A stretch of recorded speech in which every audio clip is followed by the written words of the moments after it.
हरे कृष्णा, जय श्री हरि, ओम नमः शिवाय। प्रिय भक्तजनों, आज बृहस्पतिवार के दिन भगवान बृहस्पति देव की बड़ी ही दुर्लभ कथा सुनेंगे।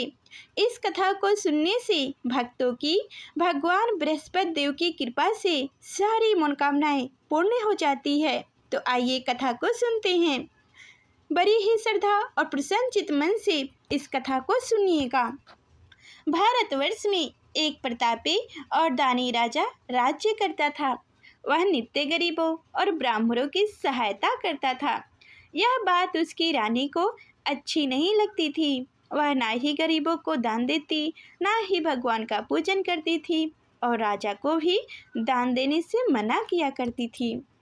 एक दिन राजा शिकार खेलने के लिए वन को गए हुए थे, तो रानी महल में अकेली थी। उसी समय बृहस्पति देव साधु के वेश में राजा के महल में भिक्षा के लिए गए और भिक्षा मांगी। रानी ने भिक्षा देने से इनकार किया और कहा, हे साधु महाराज, मैं तो दानी पुण्य से तंग आ गई हूँ।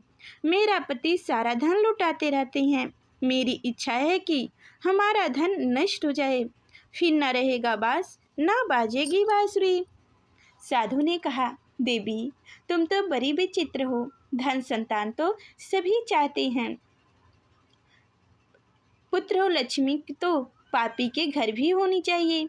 यदि तुम्हारे पास अधिक धन है तो भूखे को भोजन दो, प्यासों के लिए प्याऊ बनवाओ, मुसाफिरों के लिए धर्मशाला खुदवाओ। जो निर्धन अपनी कुंवारी कन्याओं का विवाह नहीं करा सकते, उनका विवाह करा दो। ऐसे और कई काम हैं जिनके करने से तुम्हारा यश लोक परलोक में फैलेगा। परंतु रानी पर उपदेश का कोई प्रभाव न पड़ा। वह बोली, महाराज, आप मुझे कुछ न समझाइए। मैं ऐसा धन नहीं चाहती जो हर जगह बांटती फिरूं। साधु ने उत्तर दिया, यदि तुम्हारी ऐसी ही इच्छा है तो तथास्तु। तुम ऐसा करना कि बृहस्पतिवार को घर लीप कर पीली मिट्टी से अपना केश धोकर स्नान करना, भट्ठी चढ़ाकर कपड़ा धोना। ऐसा करने से आपका सारा धन नष्ट हो जाएगा। इतना कहकर वह साधु महाराज वहाँ से अलुप्त हो गए।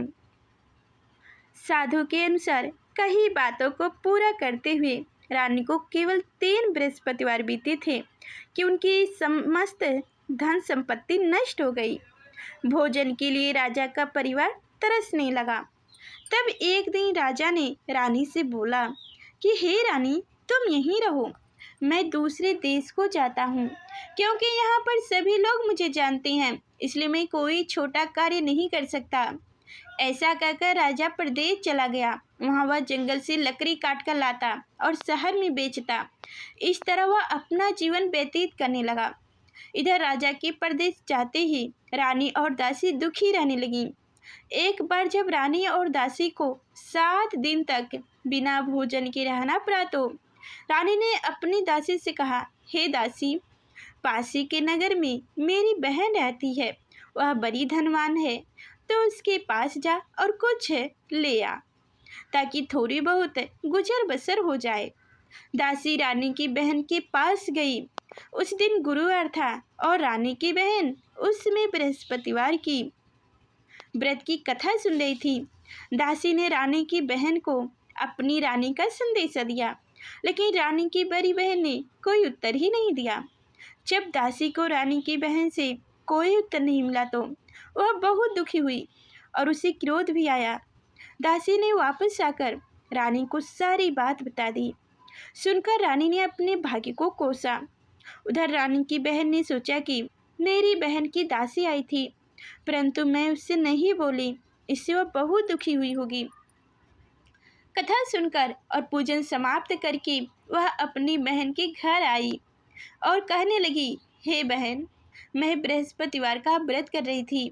तुम्हारी दासी मेरे घर आई थी, परंतु जब तक कथा होती है तब तक ना तो उठते हैं और ना ही बोलते हैं, इसलिए मैं नहीं बोली। कहो दासी क्यों गई थी? रानी बोली, बहन, तुमसे क्या छिपाऊं, हमारे घर में खाने तक को अनाज नहीं था। ऐसा कहते कहते रानी की आंखें भर आई। उसने दासी समेत पिछले 7 दिनों से भूखे रहने तक की बात अपनी बड़ी बहन को विस्तार पूर्वक सुना दी। रानी की बहन बोली, देखो बहन, भगवान बृहस्पति देव सबकी मनोकामनाओं को पूर्ण करते हैं। देखो, शायद तुम्हारे घर में अनाज रखा हो। पहले तो रानी को विश्वास नहीं हुआ, पर बहन के ग्रह करने पर उसने अपनी दासी को अंदर भेजा तो उसे सचमुच अनाज से भरा एक घड़ा मिल गया। यह देखकर दासी को बड़ी हैरानी हुई। दासी रानी से कहने लगी, हे रानी, जब हमको भोजन नहीं मिलता तो हम व्रत ही तो किया करते थे, इसलिए क्यों ना इनसे व्रत और कथा की विधि पूछ ली जाए ताकि हम भी व्रत कर सकें। तब रानी ने अपनी बहन से बृहस्पतिवार व्रत के बारे में पूछा। उसकी बहन ने बताया, बृहस्पतिवार के व्रत में चने की दाल और मुनक्का से भगवान विष्णु का केले के जड़ में पूजन करें तथा दीपक जलाएं, व्रत कथा सुनें और पीला भोजन ही करें। इससे बृहस्पति देव प्रसन्न होते हैं। व्रत और पूजन विधि बताकर रानी की बहन अपने घर को लौट गई। 7 दिन के बाद जब गुरुवार आया तो रानी और दासी ने व्रत रखा। घुड़शाले में जाकर चना और गुड़ लेकर आई। फिर उससे केले की जड़ तथा विष्णु भगवान का पूजन किया। अब पीला भोजन कहाँ से आए, इस बात को लेकर दोनों बहुत दुखी थी, किंतु उन्होंने व्रत रखा था, इसलिए बृहस्पति देव उनसे प्रसन्न थे। इसलिए वो एक साधारण व्यक्ति का रूप धारण कर 2 थाली में सुंदर पीला भोजन दासी को दे गए। भोजन पाकर दासी प्रसन्न हुई और फिर रानी के साथ मिलकर भोजन ग्रहण किया। उसके बाद वो सभी गुरुवार को व्रत और पूजन करने लगी। बृहस्पति भगवान की कृपा से उनके पास फिर से धन संपत्ति आ गई, परंतु रानी फिर से पहले की तरह आलस करने लगी। तब दासी बोली, देखो रानी, तुम पहले भी इसी प्रकार आलस करती थी। तुम्हें धन रखने में कष्ट होता था, इस कारण सभी धन नष्ट हो गए, और अब जब भगवान बृहस्पति की कृपा से धन मिला है तो तुम्हें फिर से आलस होता है। रानी को समझाते हुए दासी कहने लगी कि बड़ी मुसीबतों के बाद हमने यह धन पाया है, इसलिए हमें दान पुण्य करना चाहिए, भूखे मनुष्यों को भोजन कराना चाहिए और धन को शुभ कार्यों में खर्च करना चाहिए, जिससे तुम्हारे कुल का यश बढ़ेगा, स्वर्ग की प्राप्ति होगी और पितृ प्रसन्न होंगे। दासी की बातें मानकर रानी अपना धन शुभ कार्यों में खर्च करने लगी, जिससे पूरे नगर में उनका यश फैलने लगा।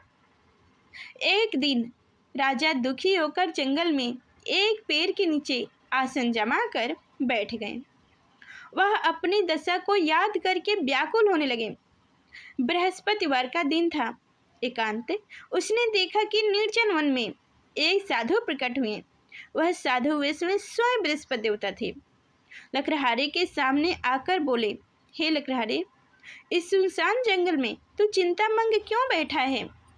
लकड़हारे ने दोनों हाथ जोड़कर प्रणाम किया और उत्तर दिया, महात्मा जी, आप सब कुछ जानते हैं, मैं क्या कहूँ। यह कहकर रोने लगा और साधु को अपनी आत्मकथा सुनाई। महात्मा जी ने कहा, तुम्हारी स्त्री ने बृहस्पति के दिन बृहस्पति भगवान का निरादर किया है, जिसके कारण रुष्ट होकर उन्होंने तुम्हारी यह दशा कर दी है।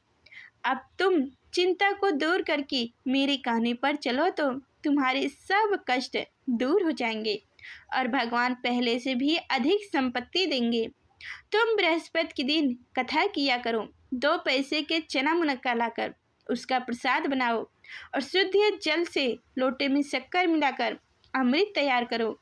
कथा के पश्चात अपने सारे परिवार और सुनने वाले प्राणियों में अमृत एवं प्रसाद बांटकर आप भी ग्रहण करो। ऐसा करने से भगवान तुम्हारी सब मनोकामनाएं पूरी करेंगे।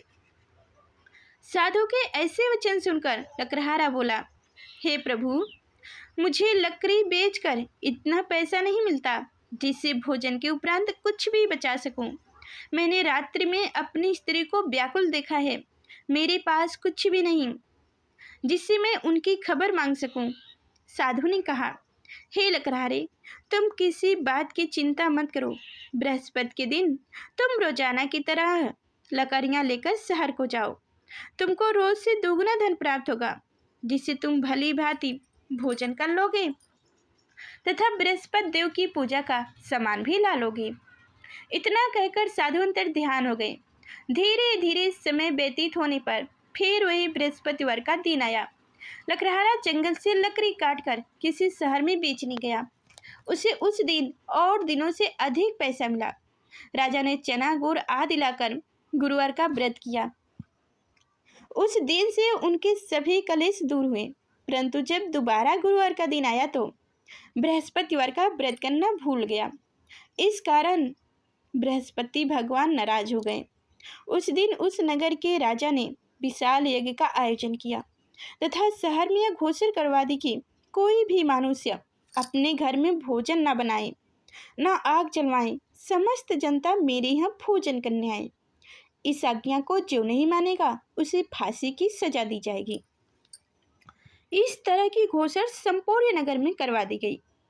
राजा की आज्ञा अनुसार शहर के सभी लोग भोजन करने गए, लेकिन लकड़हारा कुछ देर से पहुंचा, इसलिए राजा उनको अपने साथ लिया ले गए और ले जाकर भोजन करा रहे थे तो रानी की दृष्टि उस खूंटी पर पड़ी जिस पर उनका हार लटका हुआ था।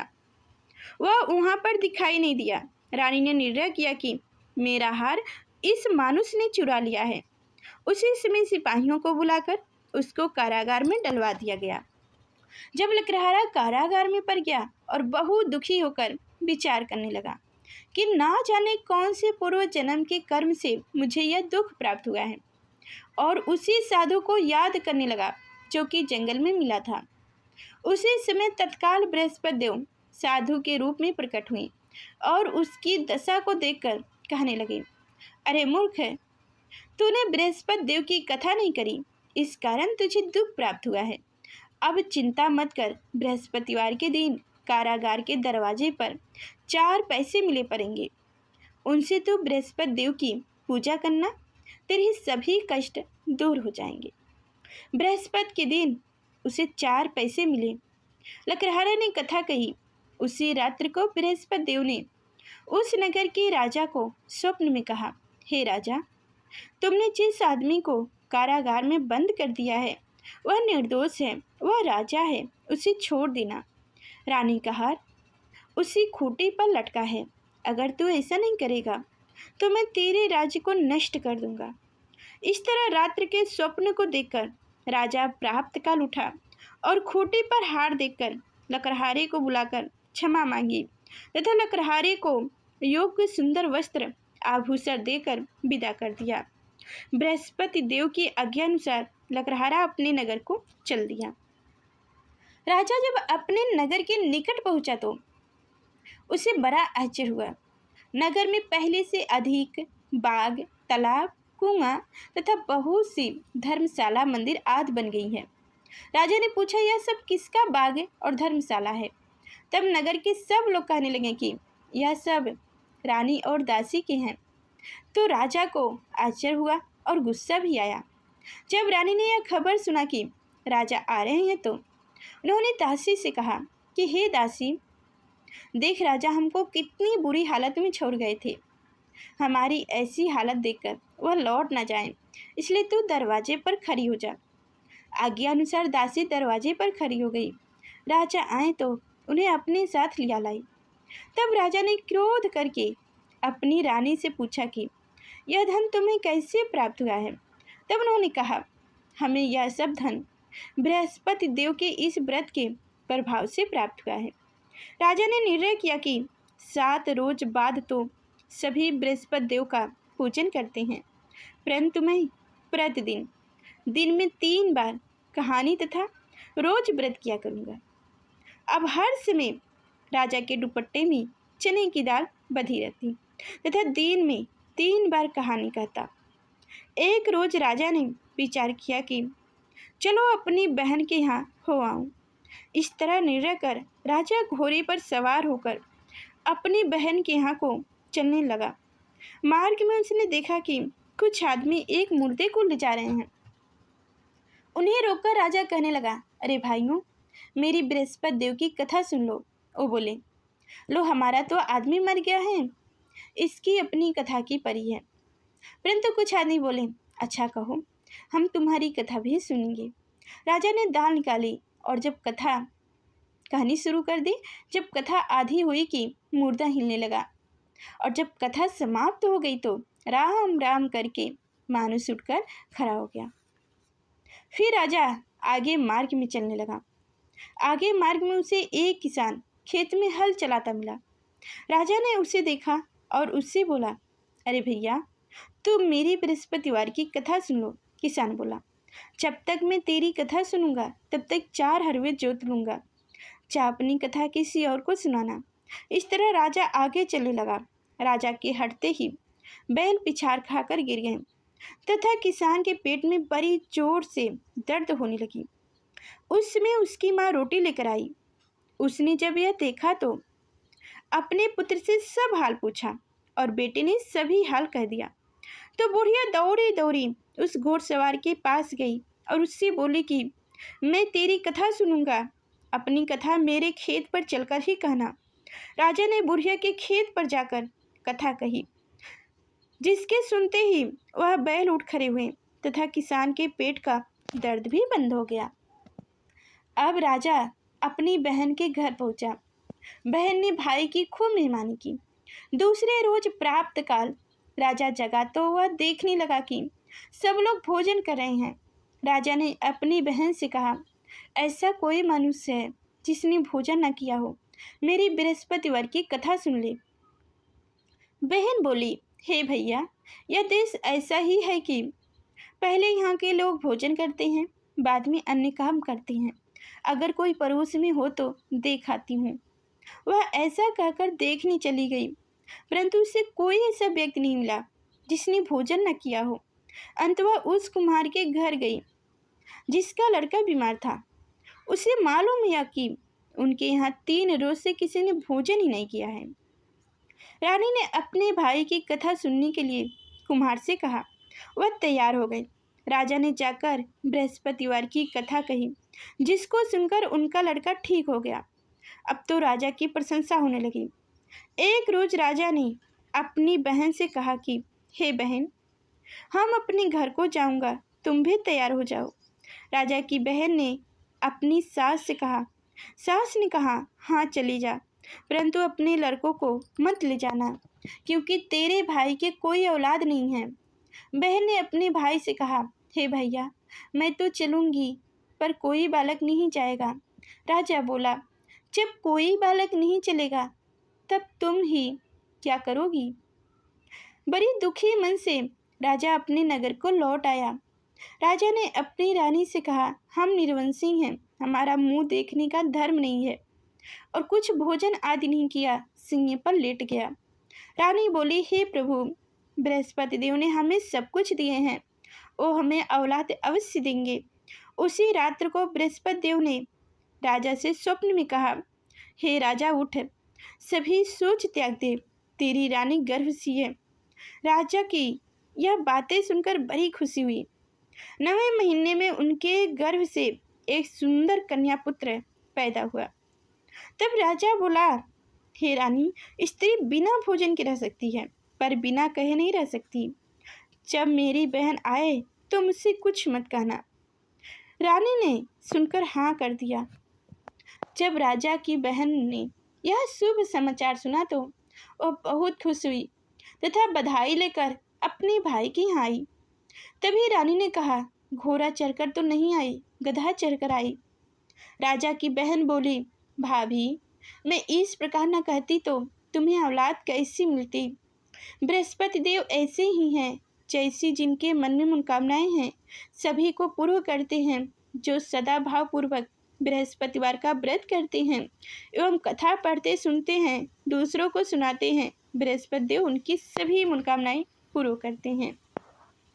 तो प्रेम से बोलिए, बृहस्पति देव की जय हो, भगवान विष्णु की जय हो। अब इसी तरह दूसरी कथा सुनेंगे। प्राचीन काल में एक ब्राह्मण रहता था। वह बहुत निर्धन था।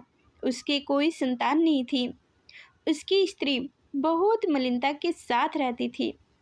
वह स्नान न करती, किसी देवता का पूजन न करती। इससे ब्राह्मण देवता बड़ी दुखी थे। बेचारे बहुत कुछ कहते थे, किंतु उसका कुछ परिणाम न निकलता। भगवान की कृपा से ब्राह्मण की स्त्री के कन्या रूपी रत्न पैदा हुई। कन्या बड़ी होने पर प्राप्त स्नान करके विष्णु भगवान का जप एवं बृहस्पतिवार का व्रत करने लगी। अपने पूजन पाठ को समाप्त करके विद्यालय जाती तो अपनी मुट्ठी में जौ भर कर ले जाती और पाठशाला के मार्ग में डालती जाती।